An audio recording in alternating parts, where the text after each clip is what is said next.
क्या है मित्रों? विंध्याचल पर्वत श्रेणी, पर्वत श्रेणी, इसके विषय में बातचीत करना है ना। केंद्रीय उच्चभूमि के अंतर्गत आएगा, क्योंकि हमने अरावली पर्वत के विषय में बातचीत कर लिया था, इसलिए हम इसके विषय में बातचीत करेंगे। बहुत अच्छे से इन सब चीजों को समझिएगा। विंध्याचल पर्वत श्रेणी के बाद ध्यान दीजिए यहां पर, फिर हमें यहां पर इन पठारों के विषय में चर्चा करना है। ये पठार जो है आपके जो महत्वपूर्ण पठार हैं, इनके विषय में चर्चा यहां पर करना है। वो कौन कौन से मित्रों हैं? ध्यान दीजिए, आपके सामने हम ये लिख रहे हैं। पहला हमने आपके सामने लिखा मालवा, मालवा का पठार। कौन सा? मालवा का पठार। कोई जल्दीबाजी नहीं, बहुत आराम से इसको चीजों को समझिएगा। फिर इसके बाद हम इसमें रख रहे हैं बुंदेलखंड, है ना। क्या? बुंदेलखंड का पठार। अगले उसमें हम बातचीत करेंगे पन्ना, रीवा, या इसी को मांडेर खंड का पठार कहते हैं। मांडेर खंड या भांडेर खंड, है ना, का पठार कहते हैं। आप इसको अपना नोट करते जाइएगा, बहुत आराम से इसको समझिएगा।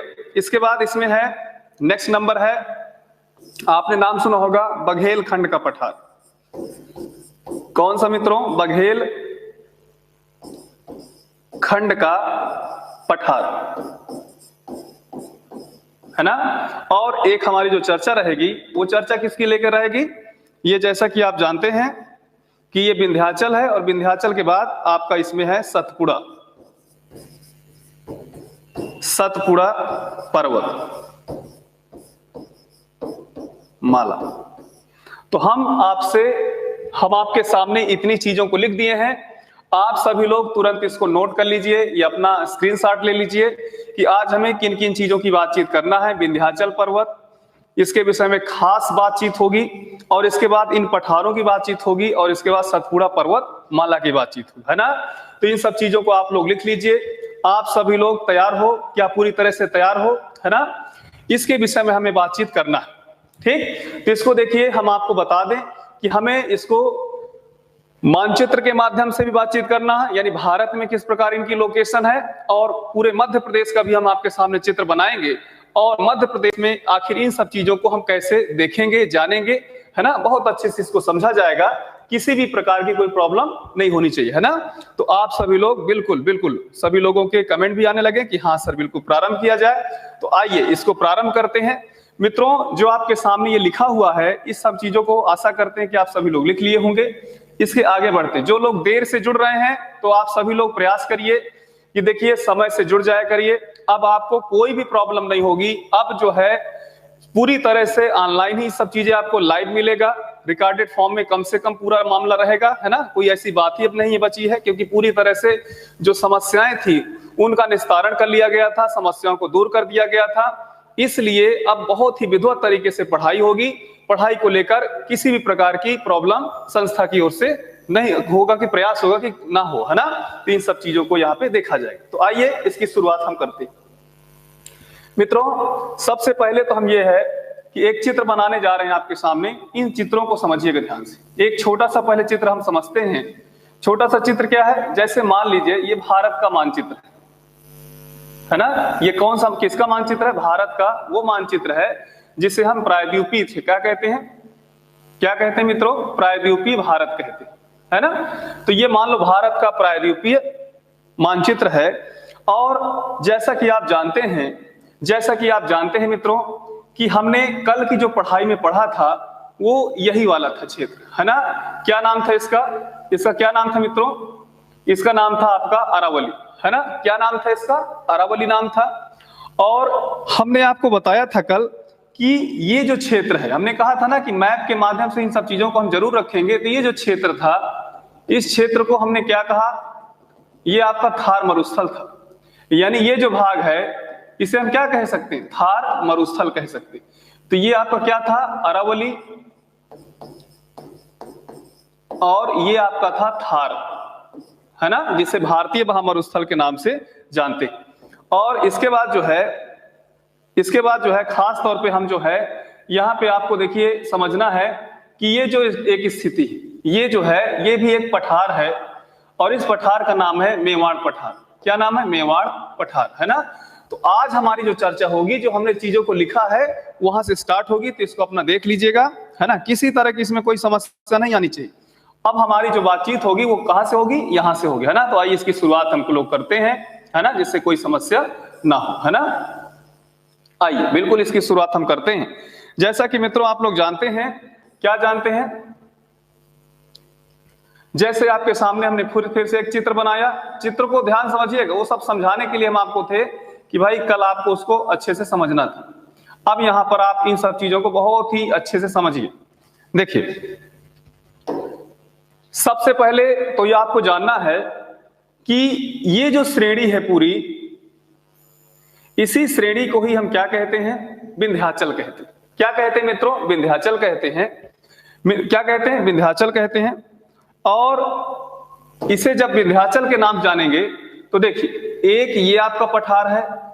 कौन सा पठार है? ये एक है आपका पठार, है ना। दूसरा पठार हम आपके सामने ये रख रहे हैं। तीसरे नंबर पे जो पठार है वो आपका ये हो गया, और चौथे नंबर का जो पठार है वो आपके सामने ये रहेगा। तो कुल मिला के देखा जाए तो अगर हम यहां पे चर्चा करें, सबसे पहले क्या है? विंध्याचल। क्या हो रहा है? विंध्याचल, है ना। तो अगर हम सबसे पहले इसके विषय में चर्चा करते हैं, विंध्याचल के विषय में, तो हम आपको बता दें, इन पॉइंट्स को आप लोग देखते जाइएगा। सबसे पहले अभी हम इसको मैप में लेकर चलेंगे, एमपी वाले में, है ना। एमपी में खास तौर वाले मैप में लेकर चलेंगे। तो सबसे पहले आप इसमें लिखेंगे, क्या लिखेंगे कि विंध्याचल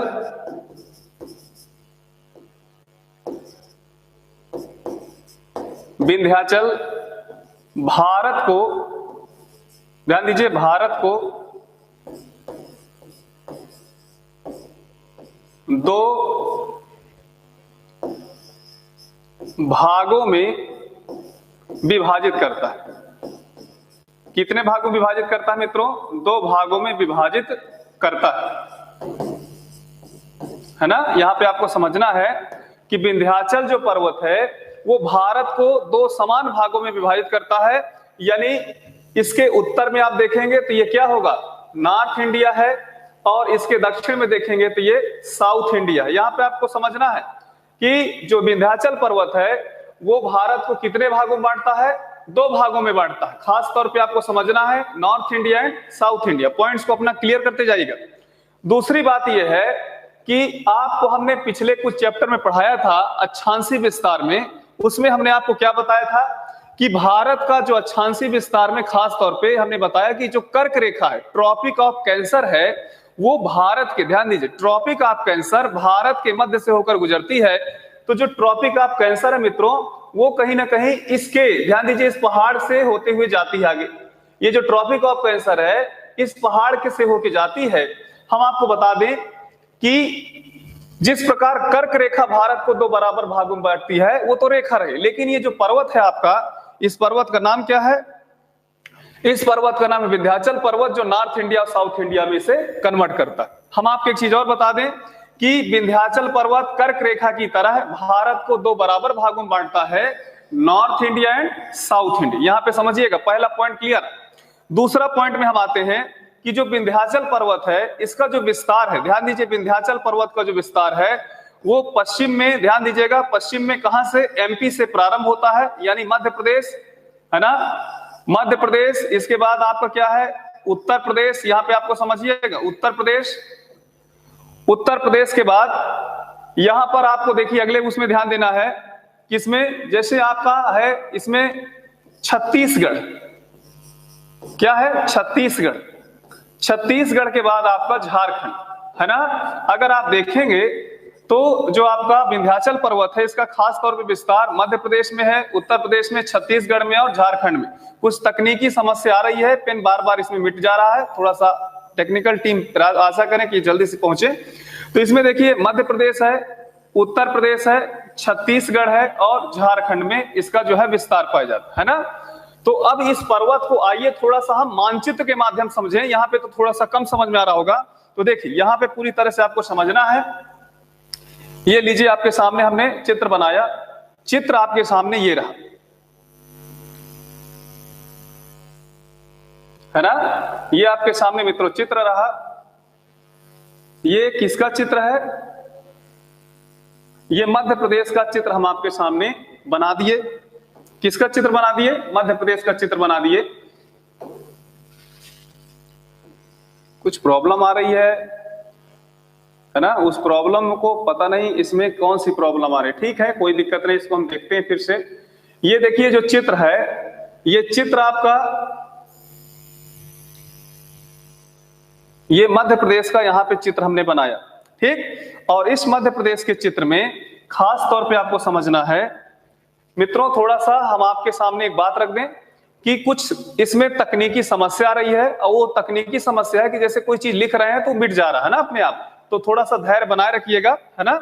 यहां पर आपको समझना है कि जैसे देखो ये मध्य प्रदेश है, और इस मध्य प्रदेश को जब हम इस दो भागों में यहाँ पे डिवाइड करते हैं, यानी याद रखिए ये जो एक स्थिति है, ये स्थिति हम क्या कहेंगे? इसको हम क्या कहेंगे? नर्मदा, पूरा ध्यान दीजिएगा, नर्मदा घाटी है ये नर्मदा घाटी है। और इसके इधर जो है ये कौन सी है?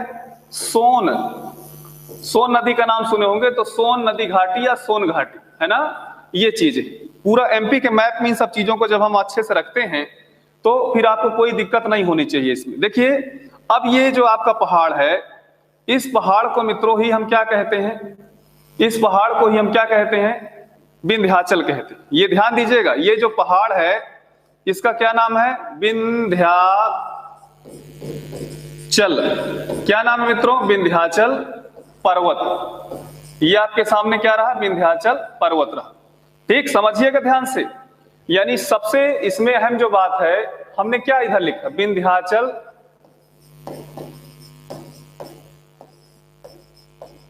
पर्वत। तो विंध्याचल पर्वत में आपको हमने वहां बताया था कि विंध्याचल पर्वत भारत को दो बराबर भागों में डिवाइड करता है, उत्तर भारत और दक्षिण भारत में। और दूसरी बात यह है कि विंध्याचल पर्वत का जो विस्तार है, जैसा कि आप मित्रों जानते हैं, जैसा कि आप लोग जानते हैं कि ये जो क्षेत्र है ये क्या है? आपका गुजरात है। ये जो आपका गुजरात है इधर, और ये आपका क्या है? राजस्थान है ना। ये आपका क्या है? राजस्थान है। और इधर पूरा का पूरा आपका क्या है? महाराष्ट्र। तो यहां पर आपको समझना है ना, कि जो आपका मध्य प्रदेश है, इस मध्य प्रदेश में नर्मदा नदी घाटी और सोन नदी घाटी के जस्ट उत्तर में, या यूं कह लीजिए कि विंध्याचल पर्वत और सतपुड़ा, ये आपका क्या है? ये मित्रों ध्यान दीजिए, ये आपका जो पर्वत है सतपुड़ा मैकाल, सतपुड़ा मैकाल श्रेणी, यहां पर आपको समझना है। तो ये विंध्याचल पर्वत और सतपुड़ा मैकाल श्रेणी के मध्य में स्थित है नर्मदा घाटी और सोन घाटी। तो इसमें हमारी जो खास तौर पे पहले बिंदु पे बातचीत रही कि विंध्याचल पर्वत उत्तर भारत को दक्षिण भारत से क्या करता है? अलग करता है। दूसरा है इसका विस्तार हमने बताया। तीसरे नंबर पर हम आपको बता दें कि जो विंध्याचल पर्वत है मित्रों, वो विंध्याचल पर्वत प्राचीन पर्वतों में से, यानी ध्यान दीजिए प्राचीन पर्वत में आपको समझना है कि जैसे अरावली विश्व का सबसे प्राचीनतम पर्वत रहा, तो हम आपको बता दें कि भारत का प्राचीन पर्वतों में विंध्याचल पर्वत भी आपका शामिल है ना। कौन शामिल है? विंध्याचल पर्वत भी आपका शामिल है इसमें। और विंध्याचल पर्वत का आपको समझना है कि विंध्याचल पर्वत खनिज संसाधन, ध्यान दीजिए ये जो खनिज है, खनिज संसाधन मित्रों ध्यान दीजिएगा सभी लोग, आप सभी लोग इसको नोट करिएगा कि विंध्याचल पर्वत किन किन खनिजों के लिए जाना जाता है। तो खास तौर पे ये जो खनिज है इसमें क्या है आपका? देखो सबसे पहले तो हम आपके सामने चूना पत्थर लिख रहे हैं। कौन सा? चूना पत्थर। इसके बाद बलुआ पत्थर है, ध्यान दीजिएगा बलुआ पत्थर, लाल पत्थर है ना। कौन सा मित्रों? लाल पत्थर हो गया। इसके बाद रेत है, रेत के बाद कोयला है ना। कोयला के बाद इसमें हीरा भी बहुत ज्यादा पाया जाता है, जैसे पन्ना वगैरह क्षेत्र में। तो आप खनिज संसाधन कौन कौन से इसमें पाए जाते हैं, इन सब चीजों को भी आप लोग अच्छे से लिख लो। कोई दिक्कत नहीं होनी चाहिए। हमने आपके सामने लिखा खनिज संसाधन कौन कौन से, चूना पत्थर, बलुआ पत्थर, लाल पत्थर, कोयला और हीरा और रेत। अगर आप इसमें थोड़ा सा कोयले को साइड में रखो तो जितने भी हमने आपको चीजें बताई वो सब भवन निर्माण से संबंधित हैं। इसका मतलब यह है कि विंध्याचल क्रम की चट्टानों में खास तौर पे, विंध्याचल क्रम की चट्टानों में खास तौर पे ऐसी चीजें पाई जाती हैं जो भवन निर्माण से संबंधित हो। जैसे चूना पत्थर है तो सीमेंट उद्योग का आधार है चूना पत्थर, याद रखिए।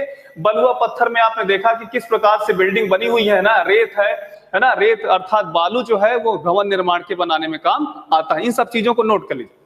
अगला इसमें देखिए पॉइंट क्या है, अगला पॉइंट मित्रों ये है कि जो आपका विंध्याचल पर्वत है इसमें से खास तौर पे जैसे केन नदी का नाम सुने होंगे, है ना, बेतवा नदी, बेतवा नदी, बेतवा नदी के बाद सोन नदी, मित्रों ध्यान दीजिए सोन नदी है, सोन नदी के बाद सिंध नदी, सिंधु नहीं सिंध नदी, और इसी प्रकार विद्यार्थियों मित्रों चंबल नदी। यहां पर आपको समझना है कि जो केन नदी है, बेतवा नदी है, सोन है, सिंध है, चंबल है, ये आदि सभी नदियां ये कहां से निकलती हैं? विंध्याचल पर्वत से निकलती हैं या विंध्याचल पर्वत के उत्तर में स्थित किसी पठार से निकलती है। अभी उसके विषय में हम चर्चा यहाँ पे करेंगे, है ना। खास तौर पे आपको समझना है कि ये आपका विंध्याचल पर्वत है। अब विंध्याचल पर्वत की प्रमुख कुछ बातें समझिए मित्रों, प्रमुख कुछ बातें कि ये जो विंध्याचल पर्वत है अगर आप देखेंगे तो विंध्याचल पर्वत और विंध्याचल पर्वत के इधर आप देखेंगे तो आपको गंगा का, यमुना का द्वाब क्षेत्र मिलता है। तो विंध्याचल पर्वत नदियों का डिवाइडर भी माना जाता है ना, यानी उत्तर भारत की नदियां और दक्षिण भारत की नदियों में डिवाइड करने वाला जो पर्वत है उसका नाम है विंध्याचल पर्वत। इसका जो शिखर है, याद रखिए मित्रों, इसकी जो चोटी है, इस चोटी का क्या नाम है ना, वैसे तो अंग्रेजी में कहते हैं गुडविल पॉइंट नाम है इसका, या इसी को जो है सद्भावना शिखर कहते हैं, है ना। सद्भावना शिखर हो सकता है कि आपके लिए नया नया हो, सद्भावना शिखर। और हम आपको बता दें कि इसमें जो है क्या होता है, इसमें जो सद्भावना शिखर है मित्रों, ये मध्य प्रदेश के दमोह जिले में, मध्य प्रदेश में एक जिला है उसका नाम है दमोह, वहां पर ये स्थित है। तो इस प्रकार हम आपके सामने विंध्याचल पर्वत के विषय में यहाँ पे बात रखे। अब इसके अलावा जो इसके अलावा जो पठार हैं उनके विषय में हमें चर्चा करनी, तो आप सभी लोग इसको नोट कर लीजिए। सबसे पहले इसमें हमने आपको देखिए जो चीज पहले बताया तो उसको आप नोट ही कर चुके होंगे। खनिज संसाधनों में खास तौर पे हमने आपको ये बताया, इसके बाद इसमें से कौन कौन सी नदियां निकलती हैं, और इसके अलावा हमने आपको बताया कि हमारा जो विंध्याचल पर्वत है वो उत्तर भारत के जलोढ़ क्षेत्र को दक्षिण भारत के पठारी भाग से अलग करता है, या उत्तर की नदियों को दक्षिण की नदियों के बीच में ये क्या है एक जंक्शन के रूप में है, अर्थात एक विभाजक के रूप में। तो इन सब चीजों को आप लोग अच्छे से नोट कर लीजिए, क्योंकि है जो बातचीत करना है वो पहले सतपुड़ा को लेकर करना। किसको लेकर करना है? सतपुड़ा को लेकर करना है। तो आइए सतपुड़ा के विषय में हम लोग चर्चा करें। क्या सभी लोग तैयार हो सतपुड़ा के लिए, है ना? बताइए। हाँ बिल्कुल बिल्कुल, आइए सभी लोग बिल्कुल सतपुड़ा के लिए हम लोग चलते हैं। देखो ये जो आपका सतपुड़ा है इसको पहले समझ लीजिए। सतपुड़ा पर्वत, पहली बात तो यह है मित्रों कि जो सतपुड़ा पर्वत है इसे 3 श्रेणियों में विभाजित किया गया। कितने श्रेणियों में? 3 श्रेणियों में इसे विभाजित किया गया है। इसमें कौन कौन सी श्रेणियां हैं? जैसे ध्यान दीजिए, मान लो एक ये है, दूसरा ये है और तीसरा इसमें ये। मान लो ये 3 श्रेणियां हैं, और जो पहली श्रेणी है इसका क्या नाम है? इसका नाम है राजपीपला श्रेणी। मित्रों याद रखिए कौन सी श्रेणी? राजपीपला श्रेणी। दूसरा जो श्रेणी है उसका नाम है महादेव श्रेणी। कौन सी श्रेणी है? महादेव श्रेणी है। और तीसरे नंबर पे इसमें जो श्रेणी है उसे मैकाल श्रेणी कहते हैं। क्या कहते हैं मित्रों? मैकाल श्रेणी। यानी आपके सामने ये सतपुड़ा पर्वत की 3 श्रेणियां हैं, जिसे हम पहले वाली इधर को क्या कहेंगे? सबसे ये किधर है? पश्चिमी में है। तो सबसे पश्चिमी श्रेणी को हम क्या कहेंगे? राजपीपला श्रेणी। ये मध्य में है, तो इस मध्य श्रेणी को क्या कहेंगे मित्रों? तो इसे महादेव श्रेणी कहेंगे। और जो पूर्व में है इसको क्या कहेंगे? तो ये आपका मैकाल श्रेणी है ना।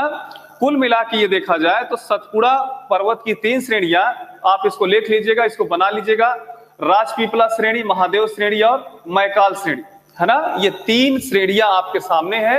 इन सब चीजों को आप लोग अच्छे से देखते जाइए, है ना। बिल्कुल बिल्कुल चोटी में हम लोग आ रहे हैं, बातचीत आप टेंशन न लीजिए, बिल्कुल हम चोटी पे बातचीत करेंगे। तो जैसे कि मित्रों आप लोग जानते हैं कि ये 3 जो श्रेणियां हैं, इसमें पहली जो श्रेणी है राजपीपला और दूसरी जो श्रेणी है महादेव। तो दूसरी वाली श्रेणी में इसमें स्थित है धूपगढ़। क्या स्थित है मित्रों? धूपगढ़ स्थित है। और धूपगढ़ जो आपकी चोटी है वो आपको ध्यान दीजिएगा, यही आपकी किसकी है? यही सतपुड़ा पर्वत की सबसे ऊंची चोटी है। तो आप इसको भी अपना लिख लीजिएगा, सतपुड़ा पर्वत की सबसे ऊंची चोटी, है ना। सतपुड़ा पर्वत की सबसे ऊंची चोटी है मित्रों, आप लोग ध्यान दीजिए। और हम आपसे जानना चाहते हैं कि जिस प्रकार सतपुड़ा पर्वत की सबसे ऊंची चोटी धूपगढ़ है, जो कहां पर स्थित है? महादेव श्रेणी में स्थित है। तो एक मैकाल पर्वत श्रेणी भी है। क्या मैकाल पर्वत श्रेणी की चोटी है? आप सभी लोगों से आशा है कि आप कमेंट जरूर करिए, है ना। जैसे बहुत से लोगों ने, मित्रों ने हमारे धूपगढ़ लिख दिया, है ना, तो बिल्कुल आपने सही लिखा। लेकिन हम आपसे जानना चाहते हैं कि जो मैकाल श्रेणी है, मैकाल श्रेणी मित्रों, वो मैकाल श्रेणी कहां पे? हाँ, हमारे बहुत से ऐसे मित्र हैं जो बिल्कुल मैकाल श्रेणी का जो चोटी है वो अमरकंटक बता रहे हैं। क्या बता रहे हैं? अमरकंटक बता रहे हैं। यहां पर आपको समझना है क्या बता रहे हैं मित्रों? अमरकंटक बता रहे हैं, ठीक है। तो ये जो आपका अमरकंटक है, इसके विषय में आपको समझना है कि अमरकंटक, है ना, अमरकंटक जो आपका, ध्यान दीजिए, अमरकंटक जो शिखर है वो आपका समझिएगा ध्यान से, मैकाल श्रेणी की सबसे ऊंची चोटी भी है। और इसमें से जो मुख्य रूप से नदियां निकलती है, ध्यान दीजिए, है ना, मुख्य रूप से इसमें से जो नदी निकलती है वो अमरकंटक से खास तौर पे वो कौन सी निकलती है? नर्मदा का नाम सुने होंगे, है ना। क्या नाम है? नर्मदा का नाम सुने होंगे। तो खास तौर पे नर्मदा नदी का इसमें से उद्गम होता है ना। तो आपके सामने ये श्रेणियां रही, इन श्रेणियों को हमने इन सब इस तरह की चीजों से बताया। और जैसे कि हम आपको बताएं, यहां पर आप लोग अच्छे से समझ सकते हो इस तरह कि ये आपका क्या है? ये आपका विंध्याचल श्रेणी है। और ये जो आपका श्रेणी है उसका नाम है सतपुड़ा श्रेणी। और इन दोनों के बीच में जो बहती नदी है, इसी नदी का क्या नाम है? नर्मदा नदी। क्या नाम है मित्रों? नर्मदा नदी। और इसके बाद यहां जो नदी बहती है उसका नाम है ताप्ती नदी। कौन सी नदी नाम है? ताप्ती नदी। तो कुल मिला के ये है कि इतनी चीजों को हम आपके सामने रखे हैं, है ना। इन सब चीजों को आप लोग अच्छे से देख लीजिए। अब एक ऐसा हम लोग काम करते हैं कि हमारी विंध्याचल पर्वत, सतपुड़ा और जितने पठार हैं, उन सब चीजों को हम मानचित्र के माध्यम से यदि रखकर पढ़ें तो कोई समस्या नहीं आएगी, है ना। तो आप तब तक इसको जो है बना लीजिए, है ना। तो इन सब चीजों को हम लोग जो है अगर क्लियर करेंगे तो कोई समस्या नहीं आएगी। क्या मित्रों हम लोग आगे बढ़े? बिल्कुल, नदियों का भी चैप्टर नहीं है, नदियों को चैप्टर से हम बिल्कुल अलग से करेंगे, तो इसलिए कोई हेडेक लेने की बातचीत नहीं। तो आइए इसकी हम शुरुआत करते हैं। शुरुआत क्या करेंगे? जैसे सबसे पहले हमें जरूरत होगी एक मानचित्र की। वो मानचित्र किसका हम बनाएंगे? वो मानचित्र रहेगा आपका मध्य प्रदेश का। किसका रहेगा? मध्य प्रदेश का रहेगा। तो ये मध्य प्रदेश का मानचित्र है। और इस मध्य प्रदेश के मानचित्र में चीजों को आपको देखना है ना। चीजों को जब आप देखेंगे तो इसमें से आपको समझ में आएगी कि कहां पर कैसा ये जो है पूरा का पूरा क्षेत्र है ना। तो ये आपका मध्य प्रदेश का मानचित्र है ना। ये आपका रहा मध्य प्रदेश का मानचित्र। और इस मध्य प्रदेश के मानचित्र में आपने देखा कि देखो ये किसका मैप है? ये आप है मैप ऑफ एमपी, है ना। इस मैप ऑफ एमपी में खास तौर पे सबसे पहले जो है हम इसमें बताना चाहते हैं आपको कि ये जो भाग है, ये पूरा का पूरा जो एक बंटवारा है नदी का, है ना, इस नदी का जो बंटवारा कुछ इस प्रकार से है। तो ये आपका जो है, हम आपको फिर से एक बार लिख रहे हैं, नर्मदा घाटी, और दूसरे नंबर पर हम यहां का रख रहे हैं सोन घाटी, है ना, यहां कोई प्रॉब्लम, सोन घाटी। मित्रों ध्यान दीजिए, इधर है नर्मदा घाटी, आपको समझना है, इधर नर्मदा नदी बह रही है ना, ऐसे करके, और इधर जो बह रही है वो कौन सी नदी बह रही, सोन नदी बह रही। अब जैसा कि आप जानते हैं कि ये जो आपका क्षेत्र है, जैसे नर्मदा नदी के उत्तर में क्या है पूरा का पूरा, तो ये विंध्याचल पर्वत श्रेणी हो गया, समझिएगा ध्यान से, विंध्याचल पर्वत श्रेणी हो गया। और इधर क्या हो गया, सतपुड़ा पर्वत श्रेणी, है ना, ये आपका सतपुड़ा पर्वत श्रेणी हो गई। अब इसमें देखिए, हम अभी थोड़ी देर पहले आपको बताए थे कि इसमें 4 प्रमुख पठार हैं। तो पहला पठार इसमें कौन सा है, मालवा का पठार, है ना, मालवा का पठार। आप सभी लोग ध्यान दीजिए, मालवा का पठार, आप भी चित्र बना लीजिएगा, इसको बनाते जाइएगा और या तो स्क्रीनशॉट ले लीजिएगा। तो इसमें जो मालवा का पठार है, मित्रों ध्यान दीजिए, मालवा का पठार कुछ इतना बड़ा पठार है, इस तरह, है ना, यानी ये जो पठार है पूरा आपका, ये जो आपका पूरा पठार है, इस पठार को क्या कहते हैं, मालवा का पठार कहते हैं। और ये पूरे मध्य प्रदेश में सबसे अधिक क्षेत्रफल पर विस्तारित है। तो आइए इसके विषय में समझते हैं। आप सभी लोग इसी तरह बना सकते हो और या तो देखते जाइए, मालवा का पठार हेडिंग लगा के। सबसे पहले देखिए क्या है कि मालवा, है ना, मालवा जो है आपका है वो क्या है, मालवा जो है आपका लावा जनित क्रिया द्वारा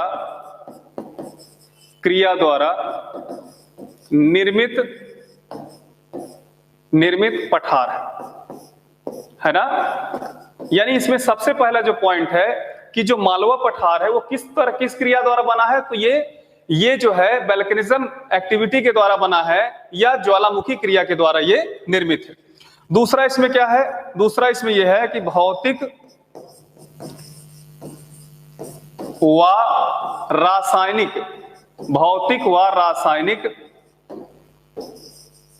अभिक्रिया या क्रिया के द्वारा चट्टाने विखंडित होकर या टूटकर,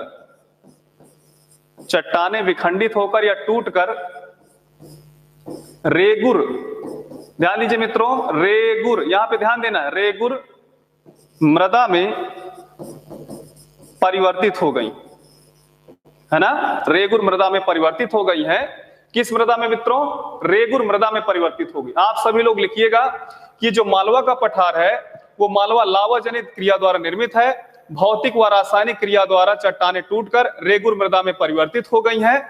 और ध्यान दीजिए तीसरा पॉइंट, इसको आपने लिख लिया होगा, तो अगर आपने इसको लिख लिया होगा तो इसको हम यहां से हटाए दे रहे हैं, है ना। तीसरे पॉइंट के लिए हमें जो है जगह की जरूरत है। तो तीसरा पॉइंट इसमें क्या आएगा, तीसरा पॉइंट आएगा मित्रों, ध्यान दीजिएगा, तीसरा पॉइंट ये आपके सामने है कि मालवा क्षेत्र प्रमुखतः कपास, ध्यान दीजिए मित्रों, किसके लिए, कपास के लिए जाना जाता है। कपास के अलावा जैसे अब सोयाबीन है ना, क्या है, सोयाबीन है, सोयाबीन के बाद गन्ना है, गन्ना के बाद गेहूं वगैरह होता है। तो कुल मिला के आप देखेंगे कि मालवा जो क्षेत्र है वो प्रमुख रूप से कपास के लिए और सोयाबीन के लिए जाना जाता है। वैसे भी आप जानते हैं कि सोयाबीन स्टेट भी कहा जाता है, किसको कहा जाता है, मध्य प्रदेश को कहा जाता है, सोयाबीन स्टेट के नाम से इसे हम लोग जानते हैं।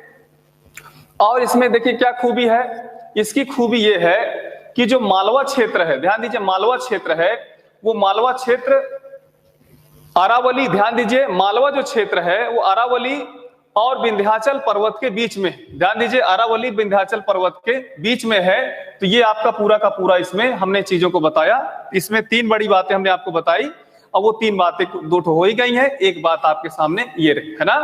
अब इसमें इसको आप लोग लिख लीजिएगा, सभी लोग अच्छे से स्क्रीनशॉट ले लीजिए, है ना। क्या सभी लोगों को बिल्कुल सोया प्रदेश कहते हैं, सोयाबीन प्रदेश कहते हैं, है ना। अजय जी, अंशु जी, बिल्कुल आप सही कह रहे हो, कोई दिक्कत नहीं है। हाँ बिल्कुल, सोयाबीन प्रदेश इसे कहेंगे, है ना। वैसे हम आपको बता दें कि सोयाबीन के उत्पादन में सबसे जो प्रमुखतः जो राज्य है उसका नाम है मित्रों मध्य प्रदेश है। इसके बाद फिर दूसरे नंबर पे आपका आता है महाराष्ट्र और तीसरे नंबर पर फिर राजस्थान आता है ना।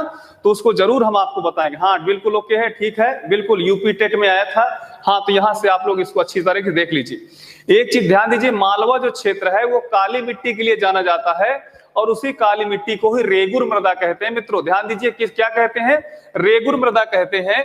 और एक चीज हम आपको इसमें और बता दें, आप हो सकता उतनी जरूरी भी नहीं है लेकिन थोड़ा सा अगर आप चाहो तो हो सकता है कि जैसे आप जानते हैं कि उज्जैन है ना, उज्जैन हो गया, इंदौर हो गया, क्या हो गया, इंदौर, इसी तरह रतलाम हो गया, है ना, क्या हो गया, रतलाम, विदिशा हो गया, है ना, क्या हो गया मित्रों, विदिशा, है ना। तो कुल मिला के देखा जाए कि उज्जैन है, इंदौर है, रतलाम है, विदिशा है ना, ये जो जिले हैं ये जिले मालवा क्षेत्र में आते हैं। किस क्षेत्र में आते हैं मित्रों, मालवा क्षेत्र में आते हैं। उज्जैन हो गया, इंदौर हो गया, रतलाम हो गया, विदिशा हो गया, ये सब जो जिले हैं वो कहाँ आते हैं, यानी ये आपके जो जिले हैं वो कुछ इस प्रकार से स्थित है यहाँ पर, तो ये आपके इधर ही आते हैं। ध्यान दीजिए, मालवा जो क्षेत्र है मध्य प्रदेश का सबसे बड़ा क्षेत्र है। पठारों में सबसे बड़ा जो पठार है, कम से कम 26% भूभाग के साथ अकेले मध्य प्रदेश में स्थित है मालवा क्षेत्र। आइए दूसरे नंबर पे हम बातचीत करेंगे। यहाँ पर सेकंड नंबर पर, क्या सब लोगों को समझ में आ गया है ये चीज, है ना। आप सभी लोग तुरंत से जवाब दीजिए और मैं आपके सामने पूरी तरह से बाहर हूं, आप इसको अपना देख भी सकते हो। क्या सभी लोग आप लोग प्रिपेयर हो, ठीक है। तो इसको हम यहां से हटा रहे हैं हमें, क्योंकि ये चीज हटाना ही पड़ेगा, ये चीज जो है हम यहां से हटा रहे हैं, है ना। तो इसके बाद देखिए क्या है कि अब अगला जो है हम पढ़ेंगे बुंदेलखंड का पठार। मित्रों ध्यान दीजिए, किसको, कौन सा पठार, बुंदेलखंड का पठार। तो जैसा कि आप जानते हैं कि उत्तर प्रदेश में खास तौर पे आपने देखा कौन सा है, बुंदेलखंड का पठार।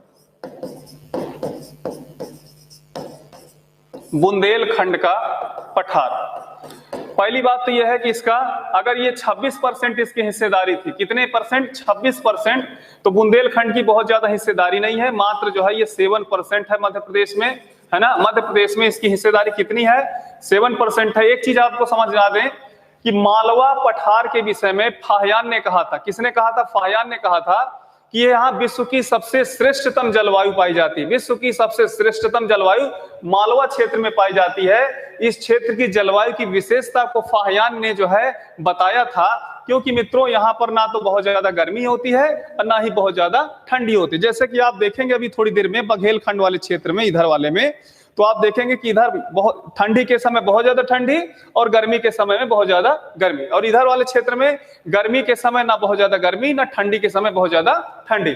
बुंदेलखंड के विषय में जब इसमें हम चर्चा करते हैं तो ये जो क्षेत्र पूरा आता है आपका, ये वाला, ध्यान दीजिए मित्रों, ये वाला जो क्षेत्र आता है इस क्षेत्र को क्या कहते हैं, यानी यही आपका बुंदेलखंड पूरा क्षेत्र है ना। ये कौन सा क्षेत्र है, बुंदेलखंड है। ध्यान दीजिए यहां से यहां तक, तो बुंदेलखंड जो क्षेत्र है ये हम आपको लिखे बुंदेलखंड का पठार। तो इसमें दूसरा पॉइंट क्या है कि जो बुंदेलखंड है वो पूरा झांसी हो गया, झांसी के बाद ललितपुर का नाम सुने होंगे, है ना। इसी तरह पूरा जो है आपका चित्रकूट मंडल, चित्रकूट मंडल के सभी जिले इसमें आ जाएंगे।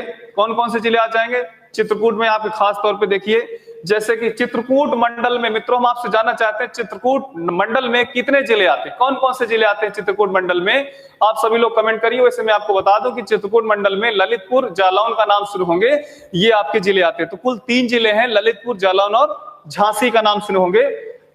एक मिनट ध्यान दीजिए, सॉरी बहुत बड़ी गलती है इसमें। चित्रकूट के विषय में हम आपको बता दें, चित्रकूट में बांदा है, महोबा है, हमीरपुर है, और झांसी मंडल में खास तौर पे हम आपको जो बता रहे हैं वो हम आपको बता रहे हैं इसमें कि इसमें ललितपुर रहेगा और इसके बाद इसमें आपका क्या रहेगा, जालौन रहेगा। तो चित्रकूट मंडल में खास तौर पे आपके बांदा, हमीरपुर और इसके बाद आपका महोबा, और झांसी मंडल में ललितपुर और जालौन जिले रहेंगे। तो कुल मिला के देखा जाए तो उत्तर प्रदेश के ये सब जिले बुंदेलखंड वाले क्षेत्र में आएंगे। इसके अलावा जैसा कि आप जानते हैं रीवा का नाम सुने होंगे, टीकमगढ़ का नाम सुने होंगे, ये जो क्षेत्र है पूरा का पूरा आपका मध्य प्रदेश क्षेत्र में संबंधित होगा, है ना। क्या नाम है, रीवा हो गया, टीकमगढ़, है ना, टीकमगढ़, ये आपका मध्य प्रदेश क्षेत्र से संबंधित है। तो आपको यहाँ पे समझना है कि जो बुंदेलखंड क्षेत्र है, ये चीज बुंदेलखंड खास तौर पे अगर देखा जाए तो बुंदेलखंड का थोड़ा बहुत भाग जो है काली मिट्टी का क्षेत्र है, अदरवाइज बुंदेलखंड का पूरा हिस्सा क्या है, लाल मिट्टी से संबंधित है। और इसके बाद मित्रों जैसे कि तीसरे नंबर पे ध्यान दीजिए, ये आपका बुंदेलखंड का पठार रहा, ये पूरा का पूरा क्षेत्र है। अब देखिए ये जो भाग है, जैसे कि हम इसकी बातचीत करें, ये वाला, इसे हम क्या कहते हैं, मंडेर खंड का पठार कहते हैं। मित्रों क्या कहते हैं, ध्यान दीजिए, मंडेर खंड का पठार, आप उसको अपना नोट कर लीजिएगा। बुंदेलखंड का जो पठार है वो मध्य प्रदेश में 7% इसका जो है हिस्सेदारी है। झांसी, ललितपुर सहित चित्रकूट के जो चित्रकूट मंडल के जो जिले हैं, मैंने भी आपको बताया कि चित्रकूट मंडल के जो जिले हैं वो महोबा है, ध्यान दीजिए महोबा है, इसी तरह आपका हमीरपुर है, हमीरपुर के बाद आप नाम सुना होगा, बांदा का नाम सुना होगा। तो ये आपके जो जिले हैं रीवा और टीकमगढ़ इससे संबंधित हैं। अब इसके बाद देखिए मंडेर खंड का जो पठार है, इस मंडेर खंड के पठार में हम आपको बता दें कि अगर सबसे ज्यादा हिस्सेदारी इसकी रही, विंध्याचल की रही, तो दूसरी जो हिस्सेदारी सबसे बड़ी है वो किसकी है, वो आपका मंडेर खंड पठार की है। और हम आपको बता दें इसमें ये मंडेर खंड का जो पठार है ये सफेद शेर के लिए जाना जाता है। किसके लिए, व्हाइट यानी सफेद शेर के लिए जाना जाता है। कौन सा आपका, ये जिसे हम आपसे कहते हैं कि मंडेर खंड का पठार। इसी प्रकार जैसा कि ये पूरा का पूरा क्षेत्र है, ये वाला पूरा का पूरा जो क्षेत्र है, इस पूरे क्षेत्र को क्या कहते हैं, बघेल खंड का पठार कहते हैं। कौन सा पठार मित्रों, बघेल, ध्यान दीजिए यहाँ पे, कौन सा, बघेल खंड का पठार इसे कहेंगे, है ना। क्या नाम है इसका, बघेल खंड का पठार। तो बघेल खंड का पठार। अब आप आइए जो है इन सब में कंपैरिजन करते हैं। तो बघेल खंड के पठार में देखिए क्या है, अगर इधर की जलवायु रही, मालवा की जलवायु रही कि गर्मी के समय में बहुत ज्यादा गर्मी ना होना, ठंडी के समय में बहुत ज्यादा ठंडी ना होना, यहां पर क्या है, गर्मी के समय बहुत ज्यादा गर्मी होना और ठंडी के समय बहुत ज्यादा ठंडी होना, ये बघेल खंड क्षेत्र में है। इस क्षेत्र में खास तौर पर जो है पेपर यानी जो आपका क्या होता है, कागज बनाने वाले जो पेड़ पौधे होते हैं, जिससे जैसे होशंगाबाद का नाम सुने होंगे, जैसे नेपा नगर का नाम सुने होंगे मित्रों, तो यहां पर कागज निर्माण का कार्य बहुत ज्यादा होता है। और ये खनिज संसाधनों के भंडारण की दृष्टि से, ध्यान दीजिए, खनिज संसाधनों के भंडारण की दृष्टि से खास तौर पर उतना रिच नहीं है जितना रिच ये आपका पूरा क्षेत्र है। लेकिन मित्रों ध्यान दीजिए, यहां पर जो सिंगरौली है, क्या नाम है, सिंगरौली, जिसे मध्य प्रदेश का पावर हब कहा जाता है, क्या कहा जाता है, पावर हब कहा जाता है, वो आपका यहाँ पर बघेल खंड वाले पठार में स्थित है। बघेल खंड मध्य प्रदेश के पूर्व में स्थित है। तो यहाँ पे आपको समझना है कि ये जो आपका मंडेर खंड है, वो मंडेर खंड में खास तौर पे, जैसे आपने नाम सुना होगा, क्या आपने नाम सुना होगा कि जैसे आपने सीधी का नाम सुना होगा, क्या, सीधी हो गया, सीधी के बाद जैसे आपने सतना का नाम सुना होगा, सतना हो गया, है ना, सीधी हो गया, सतना हो गया। इसी तरह रीवा का नाम सुना होगा। तो ये जो क्षेत्र आते हैं ये इसके अंतर्गत आएंगे। और नेपा नगर है, होशंगाबाद है, ये जो मैं आपको नाम ले रहा हूं ये इस क्षेत्र में आएंगे। और कोई जरूरी नहीं है इसमें, इन जिलों को जानना बहुत ज्यादा जरूरी नहीं है खास तौर पे, बस आप अपने दिमाग में ये कॉन्सेप्ट बनाइए कि जो आपका मध्य प्रदेश है, उस मध्य प्रदेश में एक ये नदी, एक ये घाटी है, और इस घाटी को दो भागों में डिवाइड किया गया, एक नर्मदा घाटी और दूसरा सोन घाटी। और इसके बाद नर्मदा घाटी के उत्तर में जो विशाल पर्वतीय क्षेत्र है उसी को क्या कहते हैं, विंध्याचल।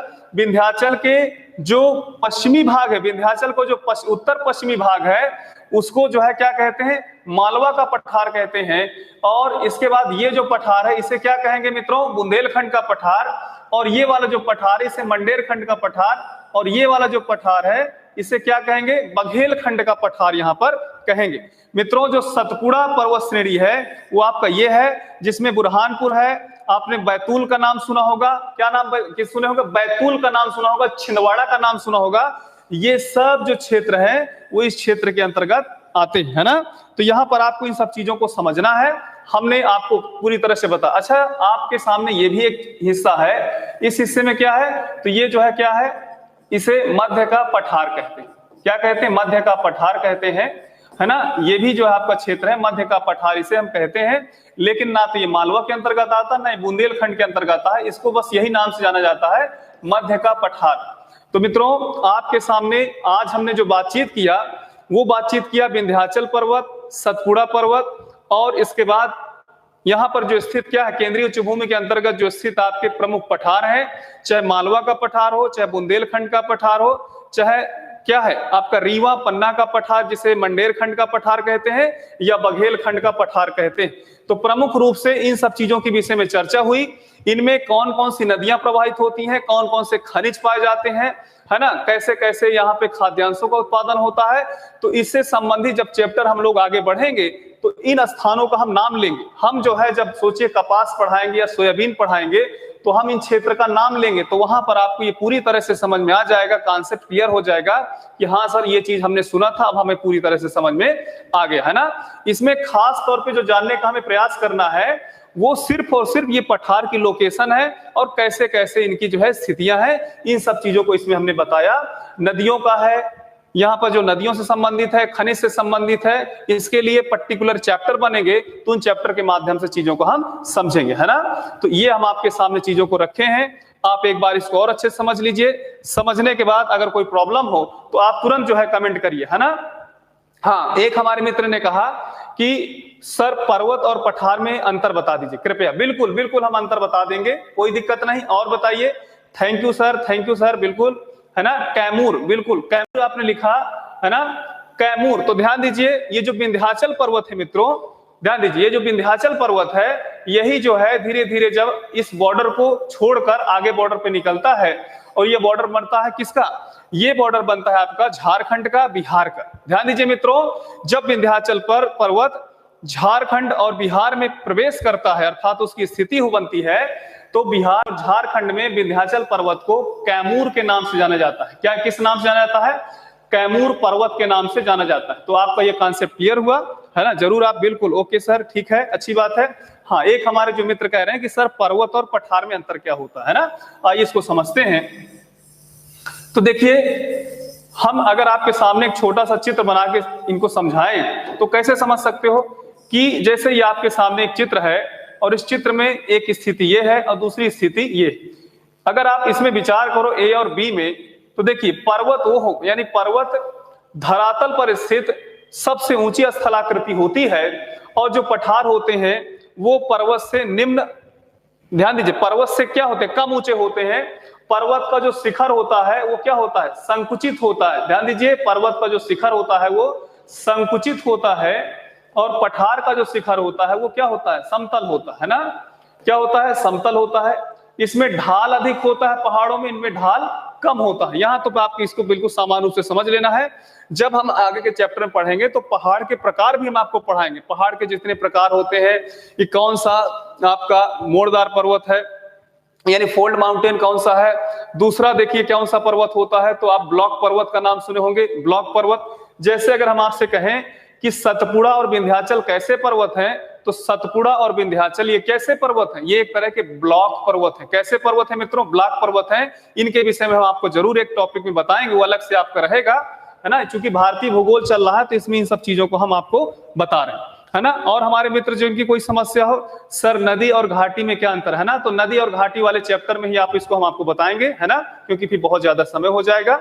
विशेष अगर आपको बहुत ज्यादा वो हो तो हमने आपको वैसे बताया था कि जो नदियां होती हैं, नदियों के माध्यम से जो घाटियां बनती हैं, उन घाटियों को सामान्य रूप से हम गार्ज कहते हैं। क्या कहते हैं मित्रों, गार्ज कहते हैं। जैसे सिंधु गार्ज, सिपकिल्ला गार्ज, कोरबा गार्ज, उसको हम वहां पे जरूर बताएं। ओके ओके, ठीक है, सब सही है ना, है ना। सह्याद्री की व्याख्या करिए, बिल्कुल बिल्कुल हम इसकी व्याख्या करेंगे मित्रों, लेकिन वो पश्चिमी घाट आप आने दीजिए, पश्चिमी घाट आपको पढ़ाएंगे तो पश्चिमी घाट की उसकी व्याख्या हम जरूर करेंगे। यहाँ पर इसका जो है व्याख्या उचित नहीं, ठीक है, ठीक है, बिल्कुल बिल्कुल ठीक है। सब लोगों को कोई प्रॉब्लम तो नहीं है ना।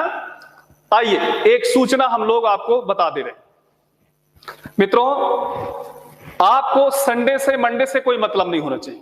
आपका सिर्फ और सिर्फ फोकस पढ़ाई पर होना चाहिए, क्योंकि एग्जाम बहुत नजदीक है और हमारी टीम ने आपसे वादा किया है कि एग्जाम के एक हफ्ते पहले या 10 दिन पहले हम अपने कोर्स को पूरी तरह से बहुत अच्छी तरीके से जो है उसे अच्छे से पढ़ाकर, समझाकर और पूरी व्यवस्था के साथ उसको जब बताएंगे और 1 हफ्ते पहले उसको समाप्त कर देंगे, है ना। ठीक है, तो इसमें इसलिए एक कल हमारे मित्र ने कहा कि सर बहुत डीप जा रहे हैं। अब आप ही बताइए इसमें क्या डीप है। मान लो प्रश्न आ गया कि नर्मदा नदी घाटी किन 2 पर्वतों के मध्य में स्थित है, तो अब आप ही बताइए क्या बताओगे। अगर आपके पास ये पूरा कॉन्सेप्ट क्लियर है, विंध्याचल और सतपुड़ा, तो बताइए कोई दिक्कत है क्या, तुरंत आप जवाब दे लोगे। मान लो अगला प्रश्न पूछा गया कि मध्य प्रदेश का सबसे बड़ा पठार कौन सा है, मालवा पठार है, बुंदेलखंड पठार है, मंडेर खंड है कि बघेलखंड है, तो कौन सा आपको बताना है, ये आपको मालवा बताना है। इसी प्रकार मित्रों, जैसे मान लो प्रश्न आपसे पूछ ले कि सफेद शेर के लिए कौन सा पठार जाना जाता है, तो क्या मालवा जाना जाता है, कि क्या बैतूल का पठार जाना जाता है, कि क्या बघेलखंड जाना जाता है, कि बुंदेलखंड जाना जाता है, तो खास तौर पे इसमें जो जाना जाता है वो आपका बघेलखंड जाना जाएगा। कौन सा जाना जाएगा, बघेलखंड जाना जाएगा, है ना।